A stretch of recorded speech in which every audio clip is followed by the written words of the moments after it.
বিরল এক কীর্তি গড়েছেন লুক উড। ইন্টারন্যাশনাল লিগ 20-তে আবুধাবি নাইট রাইডার্সের বিপক্ষে আজম খানের সুপার সাব হিসেবে মাঠে নেমেছিলেন তিনি। বোলিংয়ে কোনো উইকেট না পেলেও শুধুমাত্র ক্যাচ নিয়ে ম্যাচ সেরা হয়েছেন এই পেসার। সুপার সাব হিসেবে নামায় ব্যাটিংয়ের সুযোগই পাননি উড। বোলিংয়েও খুব সুবিধা করতে পারেননি এই ইংলিশ ক্রিকেটার, তবে ফিল্ডিংয়ে অবদান রেখেই হয়েছেন দলের সেরা খেলোয়াড়।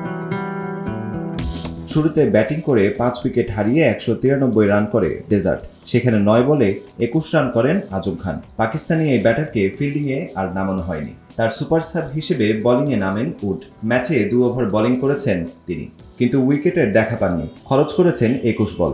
বোলিংয়ে সুবিধা না করতে পারলেও ফিল্ডিংয়ে বেশ কিছু দুর্দান্ত ক্যাচ নিয়েছেন উড। 3টি ক্যাচের সঙ্গে আরও একটি নিতে সহায়তা করেছেন তিনি, যা ম্যাচ জয়ে গুরুত্বপূর্ণ অবদান রেখেছে।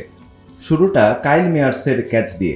বাউন্ডারির বাইরে হাত দিয়ে ক্যাচ শূন্যে থাকতেই বল ওপরের দিকে ছুড়ে মারেন তিনি। এরপর মাঠের বাইরে গিয়ে শরীরের ভারসাম্য ঠিক করে ভেতরে এসে নিজেই ক্যাচ নেন। এরপর চারিত আসালাঙ্কা ও সুনীল নারিনের ক্যাচও নেন তিনি, আর আন্দ্রে রাসেলের ক্যাচ নিতে সাহায্য করেছেন তিনি।